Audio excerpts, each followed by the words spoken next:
오늘은 요한복음 18장 지난 시간에 32절까지 했습니다. 이제 33절부터 40절까지 오늘 하도록 하겠습니다. 예수님께서 잡히신 다음에 율법에 따라서 또 유대인들 앞에서 재판을 받으십니다. 3번에 걸쳐서 장소를 바꿔가면서 재판을 받으시고 율법의 제사장들하고 또 공회원들하고 서기관들이 모여서 예수님의 죄에 대해서 자신들이 예정했던 대로 판결하게 됩니다. 예수님의 죄목은 신성모독했다, 자신이 하나님의 아들이라고 했다 하는 죄목으로 예수님을 판단을 합니다. 신성모독의 죄는 율법에 따라서 돌로 쳐서 죽임을 당하게 되는 그러한 죄입니다. 그 이후에 그렇게 판결을 하자마자 예수님을 붙잡아서 로마 법에 따라서 또 처리하기 위해서 당시 로마 총독이었던 빌라도한테 갑니다. 빌라도한테 갔는데 빌라도가 요한복음에는 안 나와 있지만은 헤롯에게 다시 보냅니다. 헤롯에게 다시 보내고 헤롯이 다시 빌라도에게 보내는 그러한 과정을 겪게 됩니다. 요한복음은 그냥 빌라도 마지막 빌라도한테 재판받는 그 과정만을 지금 설명해주고 있습니다. 빌라도한테 갔을 적에 빌라도는 3번이나 주님에 대해서 이 사람을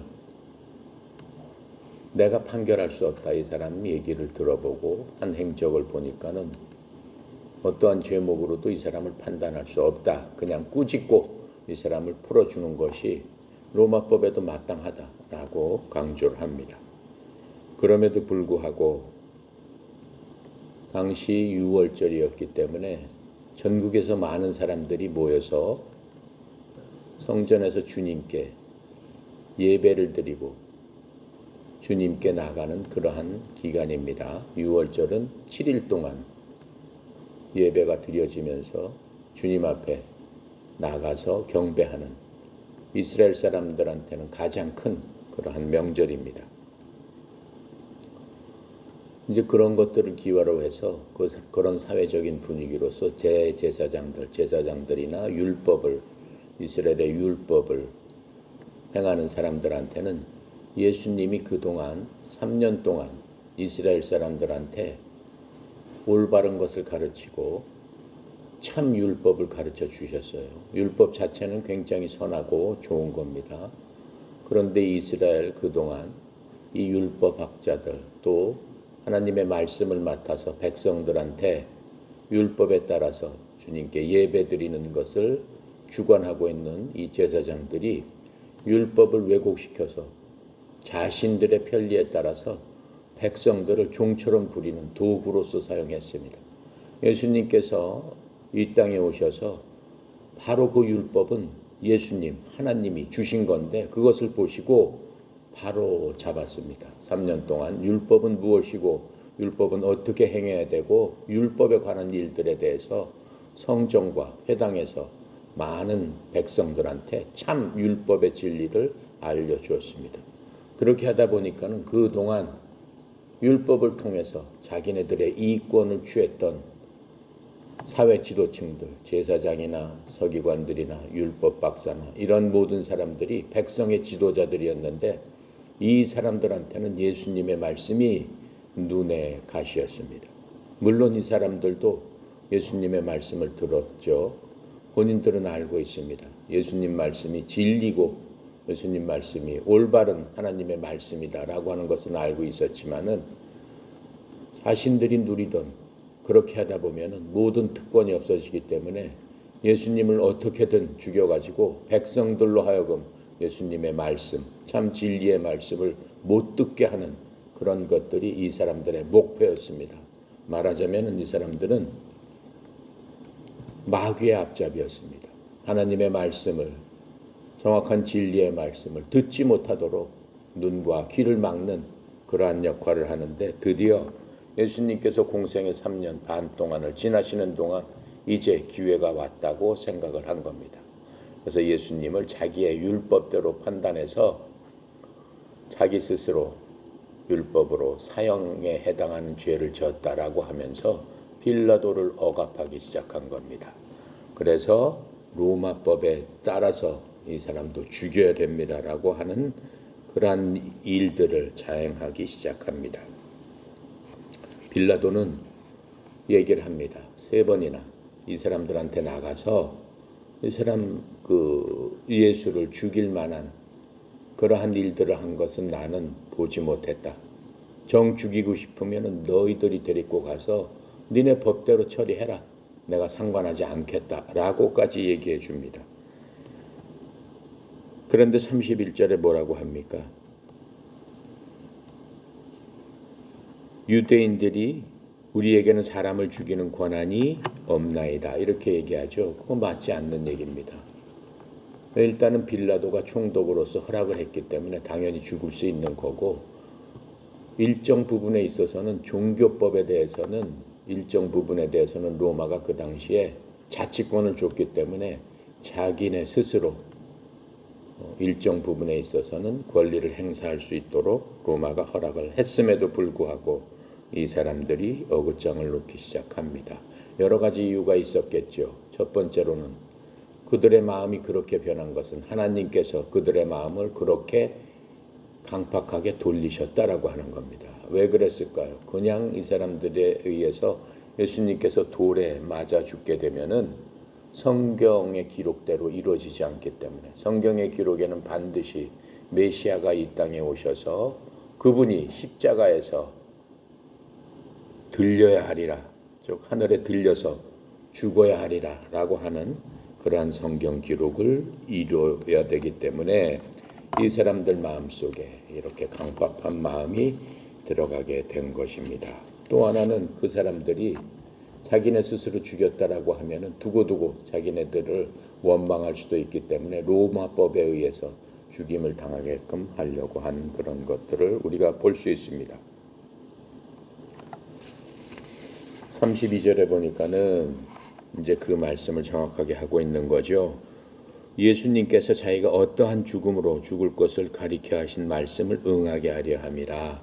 예수님께서는 요한복음 3장 14절에 이런 말씀이 있어요. 모세가 광야에서 뱀을 든 것 같이 사람의 아들도 반드시 들려야 하리니.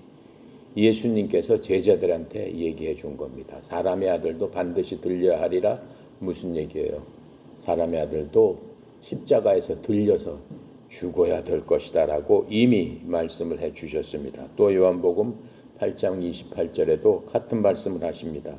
예수님께서 제자들에게 이르시되 너희가 사람의 아들을 들어 올린 뒤에야 내가 그인 줄 알며, 내가 십자가에서 죽은 후에야 내가 우리가 모시던 바로 그분이 메시아였고 진정 하나님의 아들이었구나 라고 하는 것을 알게 될 것이다, 이렇게 예언을 하셨어요. 또 그리고 요한복음 12장 32절부터 32절 또 33절에도 그 말씀을 하고 계세요. 나 곧 내가 땅에서 들리면 모든 사람을 내게로 이끌리라 하시니라. 예수님께서 돌아가신 다음에, 돌아가셨을 적에는 불과 제자들 몇 명만 지키고 있었고 또 예수님을 믿었지만은 예수님 돌아가시는 걸 보고 그 제자 몇 명도 뿔뿔이 흩어졌어요. 예수님께서 실제로 이 땅에 오셔가지고 3년 반 동안, 공생애 동안 얼마나 많은 신자들을 만드셨습니까? 많이 못 만드셨어요. 단지 제자들 몇 명. 예수님께서 기적을 행하시고 하늘의 왕국이, 하늘의 주권이 내게 있고 내가 이 땅에서 온 것은 하늘의 왕국을 이 땅에 건설하기 위해서 오셨다라고 말씀을 하셨는데 그 왕국을 결국은 이루시지 못한 겁니다. 오셔가지고는. 그리고 오히려 환호했던 사람들이 믿음을 다 잊어버리고 예수님을 믿는 사람은 불과 몇 사람 안 됐습니다.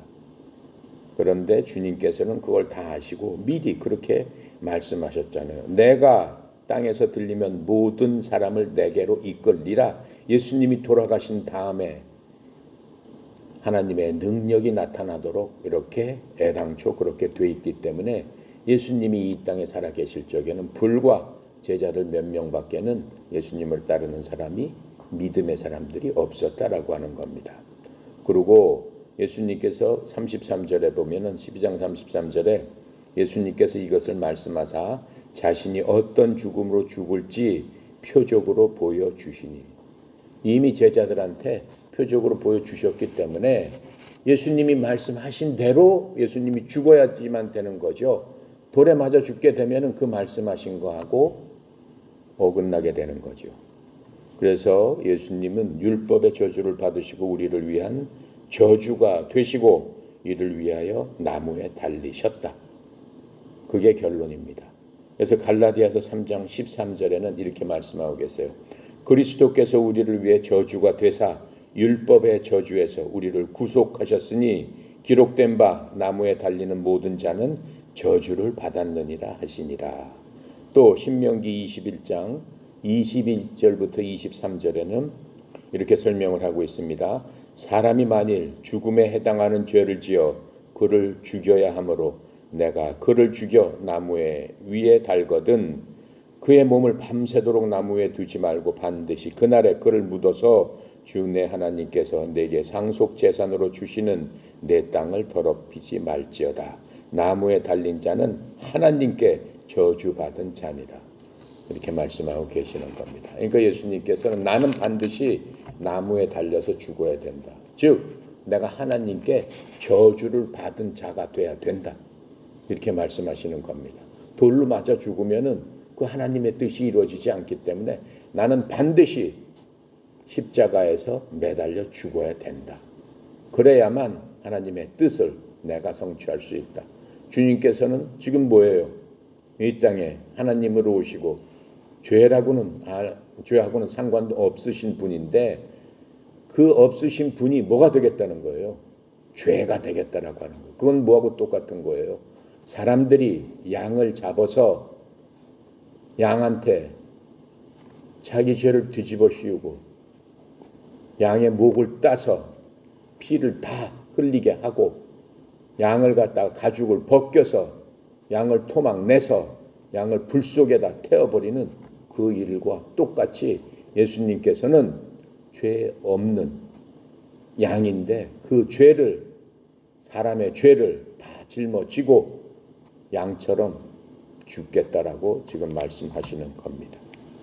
그 일 때문에 예수님께서는 겟세마네 동산에서 바로 몇 시간 전 십자가에서 돌아가시기 전 7시간 전에 피가 땀이 피가 되도록 아버지께 기도한 거 아닙니까? 아버지여, 내가 그렇게 양처럼 죽어야 되는데 이 잔은 뭐예요?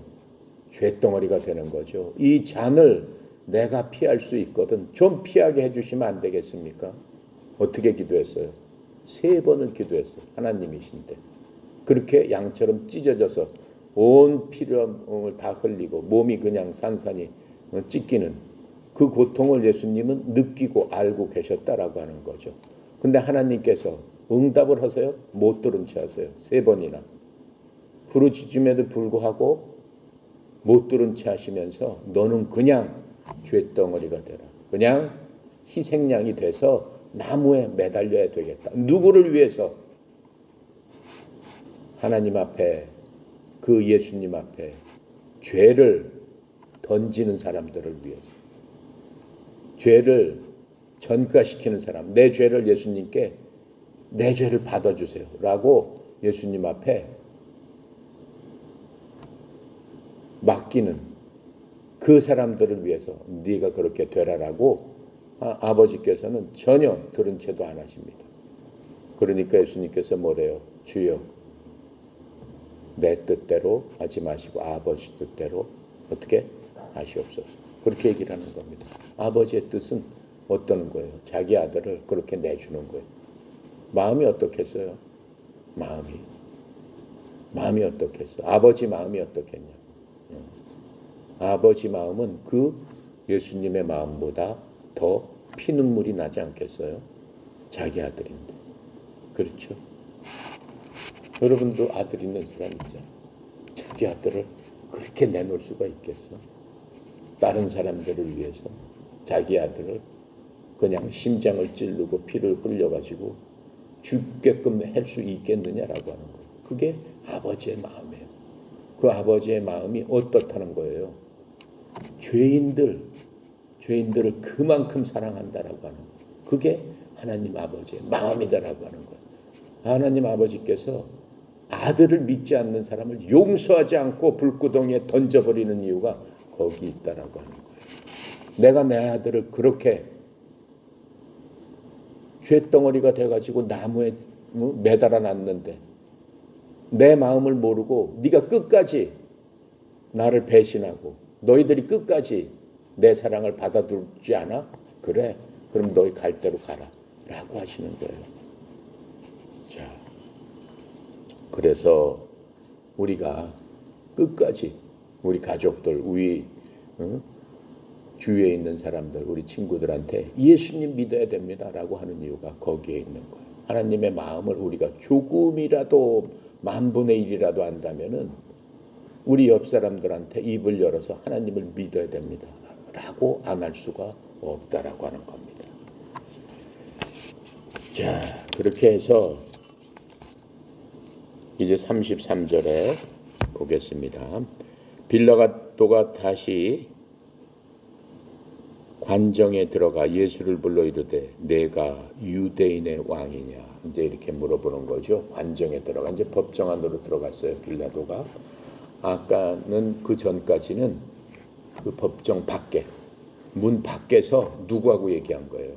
유대 사람들하고 얘기하는 거예요. 왜 그래? 예수님을 죽이소서 죽이시고 막 하세요라고 한 사람들이 유월절이기 때문에 그 관정 안에 들어가면은 이방인의 땅이기 때문에 거기 들어가면은 부정을 타기 때문에 율법에 따라서 이방인들하고는 말도 하지 말고 먹지도 말고 그 안에 들어가서 함께 있지도 말아야 된단 말이에요. 그러니까 밖에 나와서 그렇게 얘기를 했습니다. 이제 빌라도가 재판정에 들어가서 예수님을 불러서 물어봅니다. 내가 유대인의 왕이냐?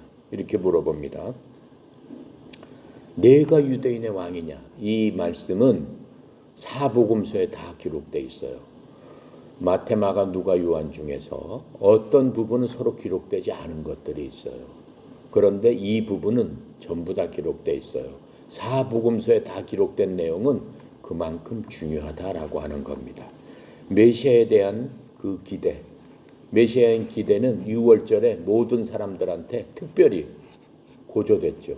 야, 유월절 우리를 해방시킨 그날 하나님께서 정말로 메시아 우리가 고대하고 우리 민족이 1000년 동안을 기대했던 그분이 이때쯤 오시지 않겠느냐라고 하는 게 유대인들의 생각입니다.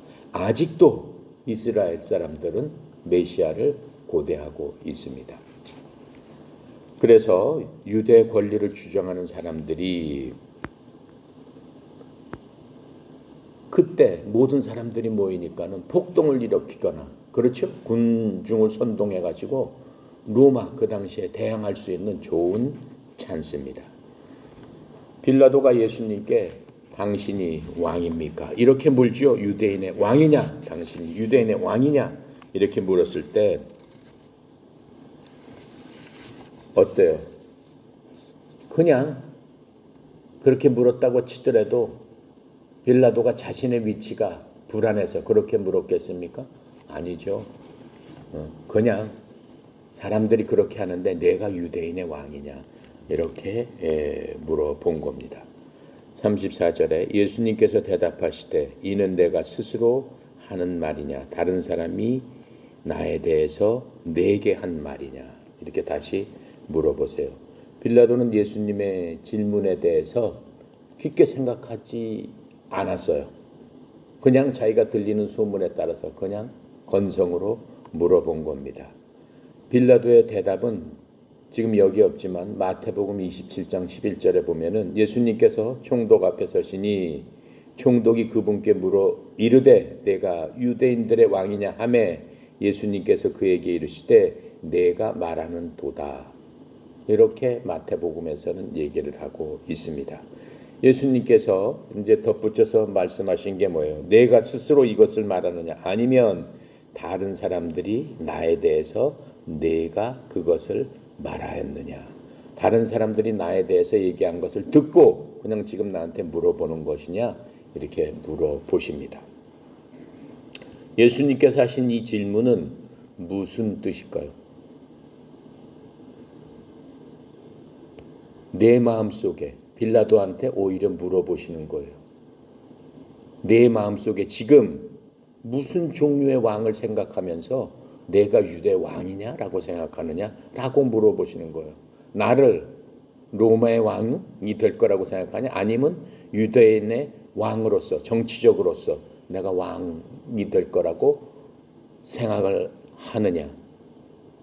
아니면은 영적인 이 백성들의 왕으로 생각하느냐? 영적인 왕은 뭐예요? 이스라엘 사람들의 영적인 왕은 바로 하나님이에요. 무엇을 생각하고 내가 유대의 왕이냐라고 물어보시는 겁니다.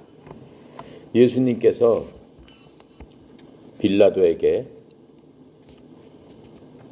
그 점에 대해서 내 생각이 어떠냐라고 정확하게 물어보시는 겁니다.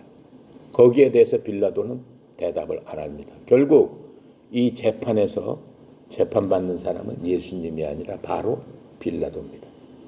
빌라도한테 그렇게 물어보시면서 내 마음속에 있는 내 우상이 무엇이냐를 물어보고 계시는 겁니다. 예수님은 영적으로 대답을 하신 겁니다. 만약에 빌라도 마음속에 로마 왕을 생각하고 있었다면 예수님을 반역자로 생각했겠죠. 유대인에 관해서 생각했다면 정치적인 문제가 발생할 수 있겠구나 이렇게 생각을 하고 있었겠죠. 빌라도가 예수님을 왕이라고 재판하는 동안에 4번을 부릅니다. 그렇게 하고 십자가에 뭐라고 써 있어요? 유대의 왕 이렇게 써서 십자가 뒤에다 팻말을 유대의 왕 이렇게 붙입니다. 그렇게 쓰는 것을 율법학자들은 어떻게 했어요? 제사장 반대를 했죠. 근데 빌라도는 그냥 그렇게 씁니다.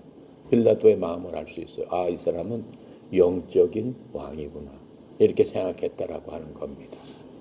그래서 35절에 보면은 빌라도가 대답하되 내가 유대인이냐 내 나라 사람과 제사장들이 너를 내게 넘겼으니 내가 무엇을 하였느냐. 예수님께서 물으시는 그 물음에 회피를 합니다. 내가 유대인이냐? 그걸 왜 나한테 물어봐? 하는 식의 얘기를 그냥 건성으로 하게 됩니다. 이 말은 뭐예요?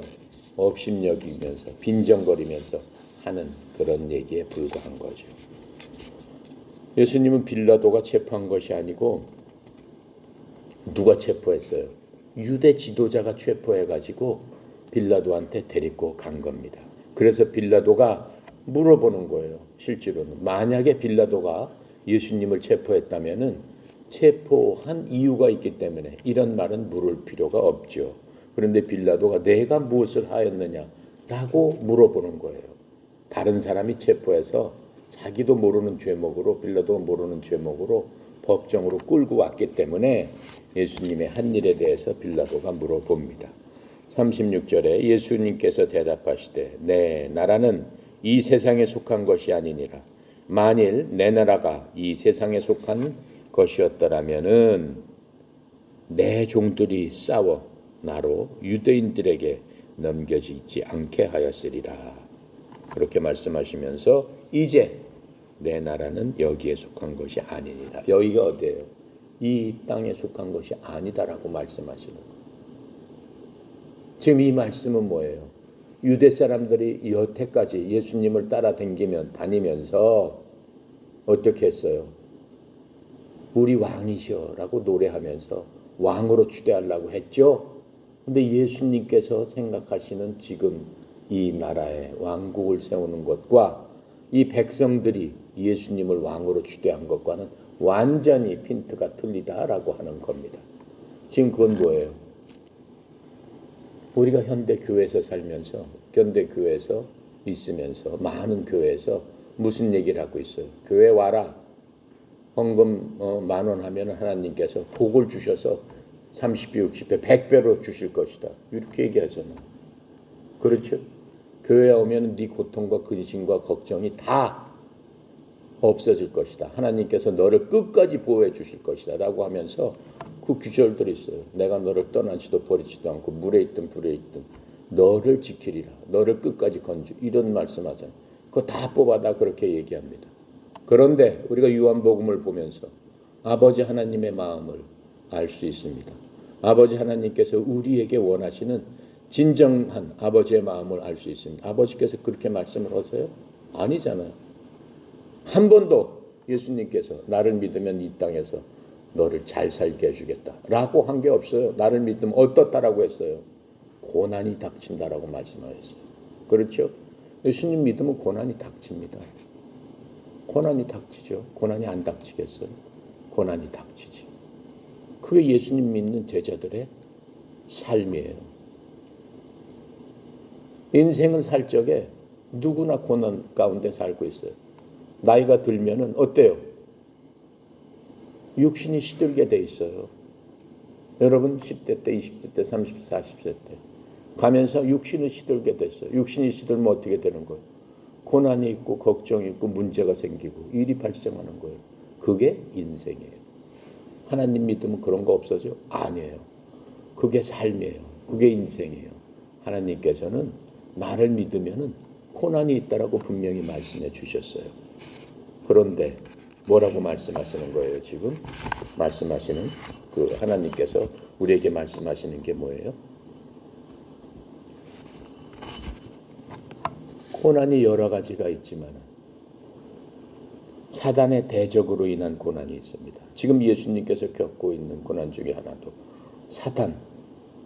사단이 뭐예요? 마귀죠. 마귀는 뭐예요? 하나님의 모든 것들을 대적하는, 하나님께서 보시기에 좋았더라 하는 모든 것에 대해서 대적해서 어떻게 하나님을 배반하고 하나님을 떠나가게 만드는 그러한 원인이 바로 사단 마귀입니다.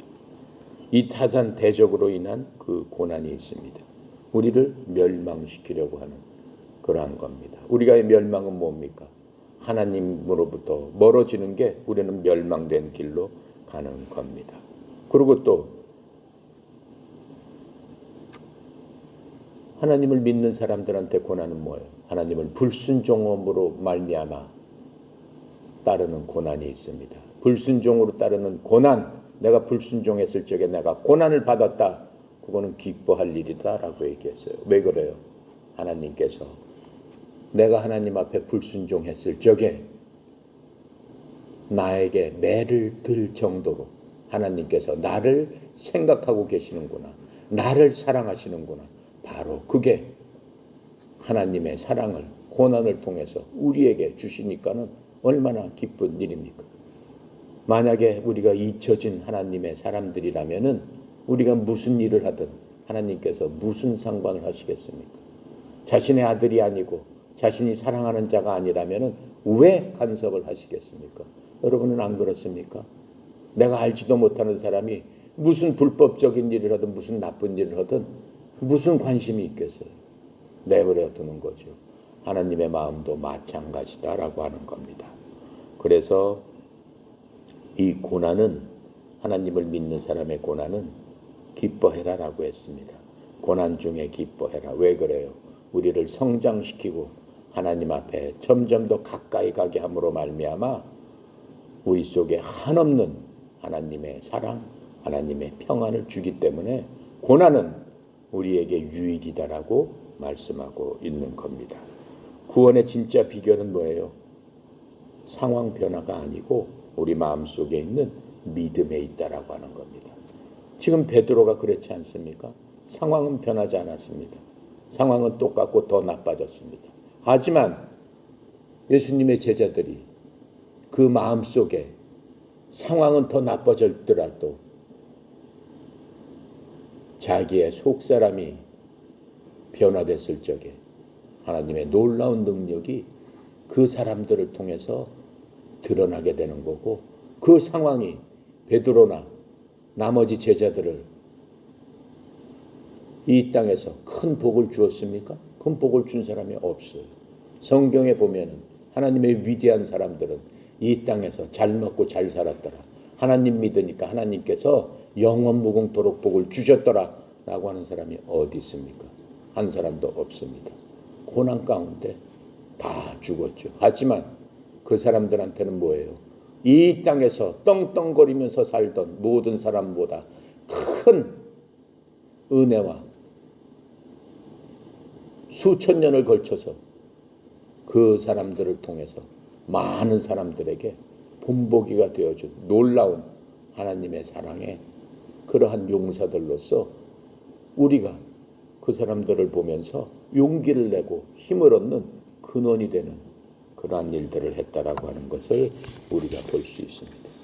지금 예수님께서는 그러한 모든 것들을 우리에게 예비시켜 주시기 위해서 이렇게 하고 계시는 것들을 우리가 볼 수 있습니다. 예수님께서 이렇게 말씀하셨잖아요. 내 왕국은 이 세상에 속하지 아니하니라. 예수님께서 36절에서 예수님 자신과 예수님의 왕국, 내가 이 땅에 이룰 Kingdom of Heaven, 하늘의 왕국에 대해서 설명을 해 주십니다. 예수님께서 이 땅에서 천국이 가까워졌다라고 하는 얘기는 우리가 죽을 날이 가까워서 천국 갈 날이 가까워졌다. 그러니까 니네들 정신 차려. 그 말씀이 아니에요. 예수님께서 이 땅에 오셔서 천국이 가까워졌다라고 하는 얘기는 내가 누구예요? 왕이잖아요. 왕이 오면은 왕이 가는 곳에 뭐가 있는 거예요? 파워가 있잖아요. 대통령이 지방 순시 가면은 어때요? 대통령이 왔다라고 하니까 사람들이 그 앞에서 다 존경을 하고 대통령을 존중하잖아요. 그 대통령이 그때 가가지고 뭐라고 그래요? 아, 이 지역에다 뭘 했고 뭘 하겠습니다 라고 하면은 그렇게 되잖아요. 바로 그거다라고 하는 거예요. 일개의 대통령도 그렇게 하는데 온 우주 만물을 만드신 하나님께서 이 땅에 오셔가지고 하나님의 왕국을 만들기 위해서 오셨던 거죠. 그래서 천국이 가까워 왔다라고 하는 거는 내가 그 파워를 갖고 내가 왔다라고 하는 거예요. 하늘에다 그렇게 하겠다는 게 아니다라고 하는 거예요. 그런데 결국은 어떻게 됐어요? 안 됐잖아요. 자, 그렇게 하시면서 그 당시에 로마 지배 아래 있었고 빌라도는 로마 황제 권위 아래 있지만 예수님은 하나님으로부터 비롯돼서 오신 분입니다. 그러니까 그러한 세 가지 것들이 맞물려서 지금 그 상황을 만들고 있었던 겁니다. 예수님께서 이 땅에 왕국을 세우시기 위해서 예수님을 따르는 그러한 사람들은 어때요? 이제는 이 땅에는 왕국을 만들지 못하고 그 사람들 마음속에 영적으로 하나님께서 그들과 함께 하시게 되는 겁니다. 예수님께서 이 세상의 왕국을 가지고 있지 않다고 말씀하지는 않으셨어요. 나는 이 땅에다 왕국을 건설하지 않는다. 이렇게 말씀하지 않으셨어요. 내가 온 것은 어때요? 이 세상에 속하지 아니하리라 이렇게 말씀하셨어요. 예수님께서는 처음에 오셔서 이 땅에다가 왕국을 세우지 못하셨지만 어떻게 되는 거예요? 잠시 후면은 예수님께서 다시 오신다고 제자들한테 얘기한 것처럼 잠시 후에 다시 오셔서 첫 번째 계획하지 못하신 모든 것들이 이 땅에서 이루어지게 됩니다. 그것을 천년왕국이라고 해요. 그 천년왕국은 바로 이 땅 예루살렘을 중심으로 지금의 이스라엘을 중심으로 천년왕국이 세워지고 누가 다스린다고 했어요? 다윗이 다스린다고 했습니다. 물론 예수님께서 영적으로 다 다스리는 거지만 다윗이 전 세계를 다스리는 그 때가 천년 동안 이루어진다라고 말씀하시고 이 땅은 어떻게 돼요? 이제 천년이 지난 후에 이 땅은 소멸되고 하나님께서 만드신 새 하늘과 새 땅 다시 창조의 역사가 일어나서 그곳에서 모든 사람들과 함께 영원히 살 것이다 라고 주님은 말씀해 주셨습니다. 그래서 언젠가 주님은 돌아오셔서 이 땅 위에 하나님의 왕국을 세우겠다라고 우리에게 말씀해 주셨어요. 그건 어디에 있어요? 다니엘서 7장 13절부터 28절에 나와 있습니다. 자, 37절을 보겠습니다. 빌라도가 이르되 그러면 내가 왕이 아니냐? 예수님께서 대답하되 내 말과 같이 내가 왕이니라. 내가 이를 위하여 태어났으며 이를 위하여 세상에서 왔노라 라고 말씀하시는 거예요.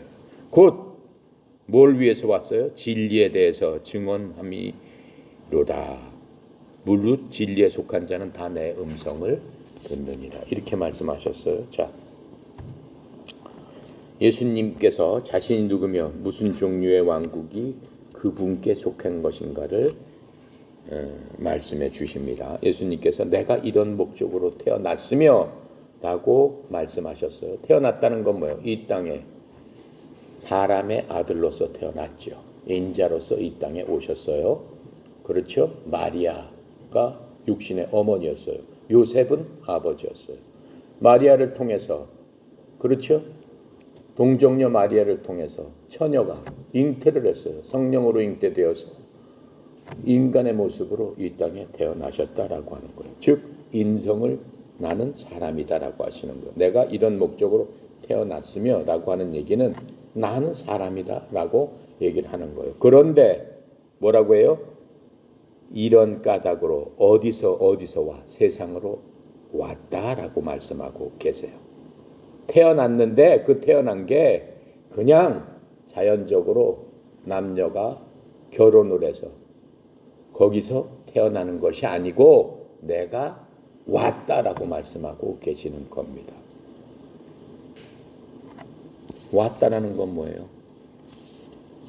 신격을 얘기하는 거예요. 나는 사람이 아니다라고 지금 말씀하고 계시는 거예요. 이 말씀은 예수님께서 베들레헴에서 태어나셨잖아요. 베들레헴에서 태어나시기 이전부터 계셨다는 의미입니다.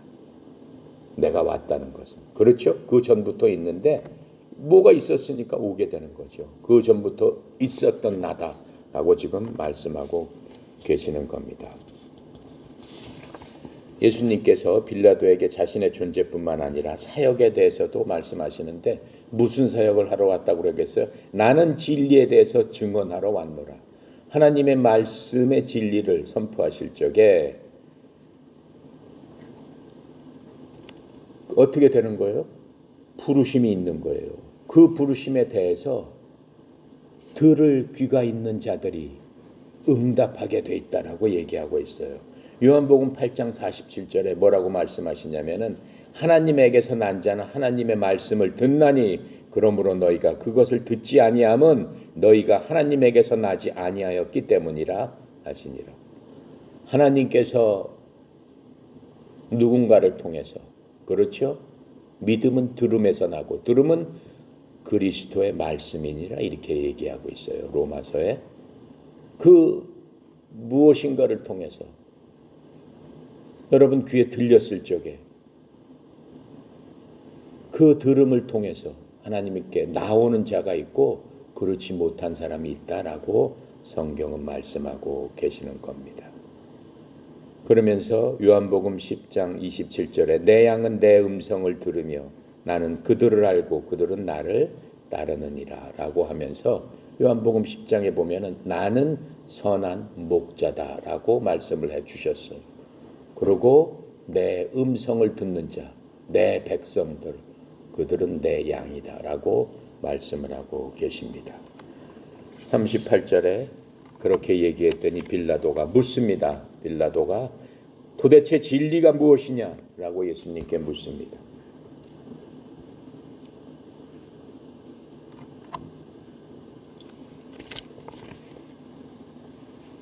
그러면서 진리가 무엇이냐라고 한 다음에 유대인들에게 나가서 나는 그에게 예수님에게서 아무 죄도 찾지 못하였노라 라고 다시 예수님이 죄 없음을 얘기를 합니다. 빌라도가 나는 아무에게도 죄를 찾지 못했다. 3번에 걸쳐서 얘기해요. 여기서 한 번 얘기하고 19장 4절에도 얘기하잖아요. 또 4절에 보니까 빌라도가 다시 밖에 나가 말하되 보라 이 사람을 데리고 너희에게 나오나니 이제 예수님을 법정에서 예수님 신문을 다 마치고 지금 우리가 얘기한 걸 다 마치고 다시 이스라엘 제사장들이나 이 사람들은 법정 안으로 들어오지 않았어요. 부정 탔까봐. 그러니까 예수님을 끌고 빌라도가 다시 나와서 다시 한번 얘기를 해주는 거예요. 야, 이 사람에게는 내가 아무 죄도 찾지 못한 것을 너희로 알게 하려 함이로다 라고 하면서 친히 법정 밖으로, 반 밖으로 끌고 나와서 이스라엘 사람들, 기다리고 있는 사람들한테 얘기를 합니다. 한 번 더 얘기를 해요. 언제 얘기를 해요? 19장 6절에 보니까 대제사장들과 아랫사람들이 예수를 보고 소리질러 이르되 십자가에 못 박으소서 십자가에 못 박으소서 하는지라 빌라도가 이르되 너희가 친히 데려다가 십자가에 못 박으라. 나는 그에게서 죄를 찾지 못하였노라. 이렇게 하면서 3번이나 강하게 예수님은 죄가 없다라고 얘기를 합니다. 빌라도는 사실은 예수님에 대해서 두려움이 있다고 얘기했어요. 예수님을 보면 볼수록 자기가 쪼그라들고 영적으로 이분이 무언가 있다라고 하는 거예요. 그런 사람을 내 손으로 피를 묻혀서 도저히 난 죽이지 못하겠다라고 빌라도는 생각을 합니다. 왜냐하면 자기 자신이 예수님의 말씀에 따라서 예수님과 같이 있으면 있을수록 더 두려워지는 것을 느꼈기 때문에 그렇습니다. 그런데 빌라도는 예수님하고 관계없이 예수님의 피를 묻히기 싫었는데 자기 자신의 답을 찾지 못합니다. 왜 그래요? 이 수제사장들과 장로들이 예수님을 어떻게 더욱더 소리를 지르면서 죽이소서 죽이소서라고 하면서 난리를 치니까 그렇게 되면 어때요? 그 당시 수백만 내 이스라엘 사람들이 모여있는 마당에 이 사람들이 작당을 해서 반란을 일으키게 되면은 자기가 총독으로서 문책을 당하게 되고 자기 입장이 어려움에 처하게 됩니다. 마태복음 27장 12절부터 14절에 이렇게 설명을 해주고 있습니다. 수제사장들과 장로들에게 고소를 예수님께서 당하실 때에는 아무것도 대답하지 아니하시니라. 이에 빌라도가 그분께 이르되 그들이 너를 대적하려고 얼마나 많은 것을 증언하는지 내가 듣지 못하였느냐. 빌라도에게 엄청 많은 증거를 들이대면서 거짓 증거를 들이댔겠죠. 로마의 역적이다. 로마를 대항한다. 별소리를 다 했다라고 하는 겁니다. 그렇지만 예수님께서 그에게 결코 한 대답도 말씀하지 아니하시니 이에 빌라도가 심히 이상하게 여겼다라고 말씀하고 계세요. 그래서 예수님께서는 자신을 고소하는 그 사람들 앞에서 한 말씀도 하지 않으셨어요. 그 이유에 대해서 베드로전서 2장 21절부터 23절에 이렇게 설명해 주고 있습니다. 참으로 너희가 심지어 그 일을 위해 부르심을 받았나니 그리스도께서도 우리를 위해 고난을 당하심으로 우리에게 본을 남기사 너희가 자신의 발자취를 따라오게 하셨느니라.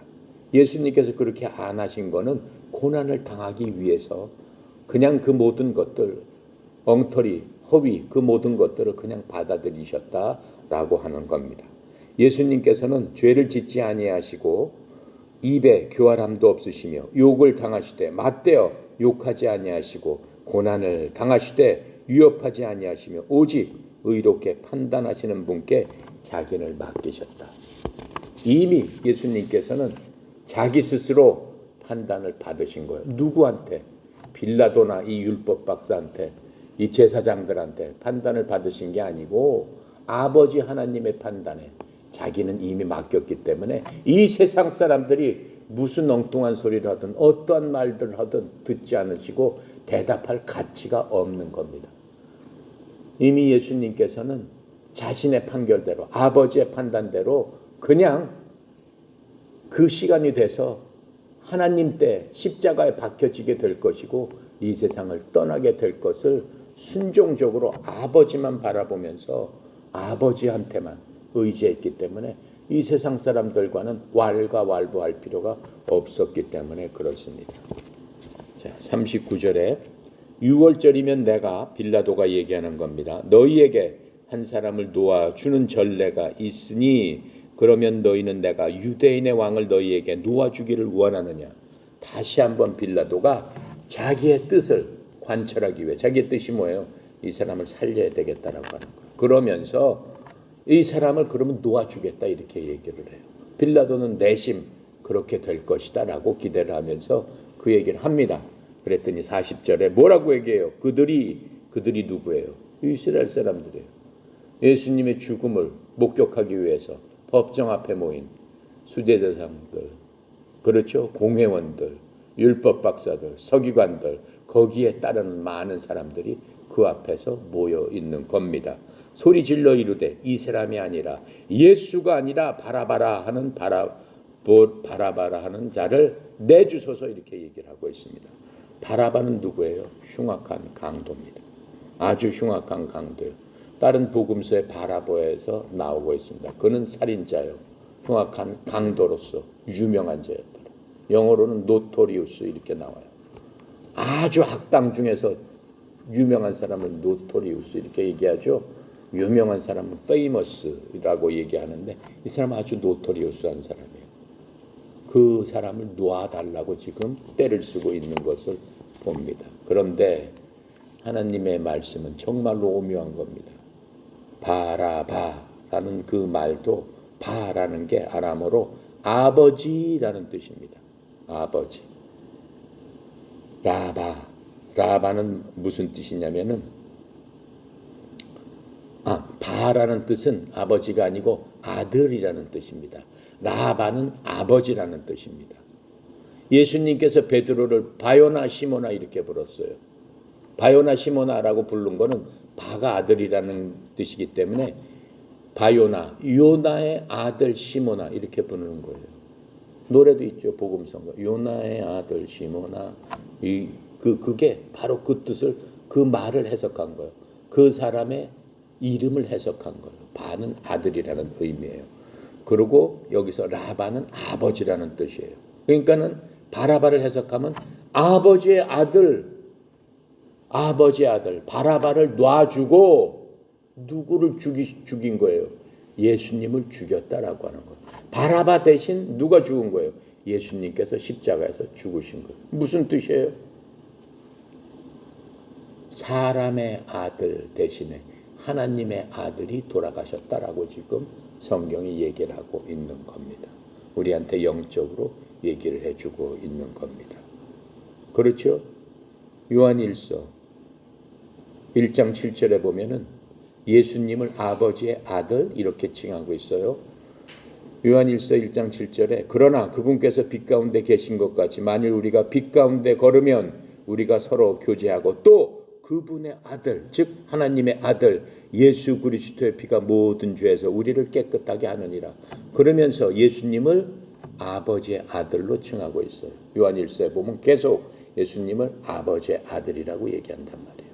그런데 바로 그 예수님께서 사람의 아들인 진정한 악한 자인 바라바, 아버지의 아들, 그렇죠? 바라바의 뜻이 아버지의 아들이란 말이에요. 예수님도 아버지의 아들이란 말이에요.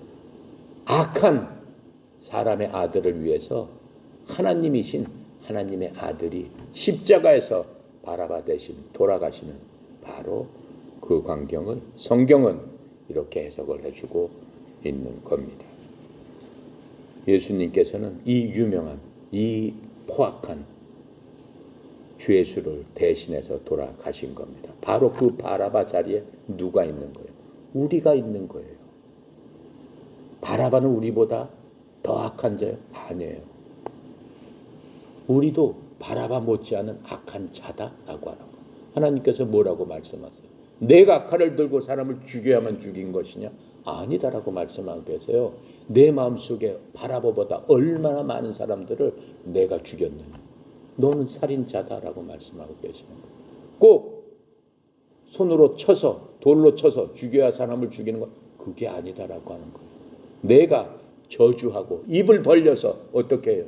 사람을 저주하고 하는 것 자체가 사람을 죽인 게 아니라고 말씀하는 거예요. 그러니까 우리가 하루에 선한 일 하나씩 여러분이나 나나 하기 원합니다. 그 선한 일 어떻게 하는 겁니까? 내가 내 입을 닫아서, 그렇죠? 악한 말을 하지 않는 것 자체가 하나님께 대하는 선한 일입니다. 우리가 어떠한 경우라도 주님께서 말씀하시잖아요. 시편에 내 입을 조심해서 악한 말을 하지 않는 것이 그렇죠? 하나님의 사람이 할 일이다 라고 말씀을 해주고 계시는 겁니다. 기도하고 마치겠습니다. 전능하고 거룩하신 하나님 아버지, 하나님의 은혜의 영광을 찬양합니다. 저희들은 예수님께서 바라바를 대신해서 십자가에서 돌아가시는 그 주님의 거룩하심, 주님께서는 인간의 모든 것들에 대해서 한마디 말씀도 하지 않으시고 십자가에서 죄의 덩어리가 되시고 죄의 저주가 되셔서 우리의 모든 죄를 안아주시고 담당하시고 십자가에서 피 흘려 돌아가셨습니다. 우리를 대신해서 돌아가신 예수님의 그 구속의 은혜가 우리 속에 피처럼 넘쳐 흘러서 우리가 갖고 있는 수많은 죄악과 수많은 허물들을 모두 감싸고 흘러가는 폭포수처럼 우리 속에 있는 모든 것들을 휩쓸고 지나감으로 말미암아 우리 속이 눈처럼 또 양털처럼 하얗게 되어지길 원하시면서 우리의 모든 것들을 담당하신 그 예수님의 크신 은혜, 또 그렇게 할 수 있도록 우리에게 사랑을 베풀어 주신 아버지 하나님의 그 크신 사랑 안에 우리가 온전히 순종하며 그 사랑에 의지하며 살 수 있도록, 또 평강의 성령님, 위로의 성령님, 우리를 보호하시는 그 성령님께서 항상 우리와 교제하시며 우리 가운데서 역사하심으로 말미암아 우리의 삶이 이 세상과는 이제는 더 이상 섞이지 않고 거룩하게 구별될 수 있도록 인도하여 주시니 주님 참으로 감사합니다. 사랑하는 주의 자녀들, 주님 앞에 머리 숙여 주님을 바라보고 주님의 크신 은혜와 하나님의 사랑과 성령님께서 지켜주시고 보호하심을 간절히 바라고 감사하며 기쁨으로 이 세상을 이길 수 있는 능력의 귀한 종들 되어서 하나님의 기쁨과 하나님의 영광이 되는데 부족함이 없도록 주여 도와주시옵소서. 특별히 협회에 속한 전국에 흩어져 있는 주의 종들을 같은 은혜로 은혜 베풀어 주셔서 삶 가운데 많은 고난이 있을지라도 고난 가운데 주께서 살피시는 크신 사랑을 깨달아 아는 저희들 되도록 주여 도와주시옵소서. 특별히 송영희 사장님 하나님 축복하여 주셔서 이 협회를 세우게 하시고 협회의 기둥으로서 하나님의 위대하신 능력 가운데서 주의 종을 세워주셨사오니 주의 종을 통해서 이 협회가 많은 사람들, 하나님 보내주신 사람들의 방주의 역할을 하는데 주의 종이 선장으로서 나아갈 적에 주의 종을 통해서 하나님 큰 영광 받으시옵소서. 주의 종에게 이 일을 감당할 수 있는 능력과 지혜를 허락하여 주시옵소서. 오늘도 모든 것 아버지께 의탁드립니다. 감사드리며 예수 그리스도 이름으로 기도드렸나이다. 아멘.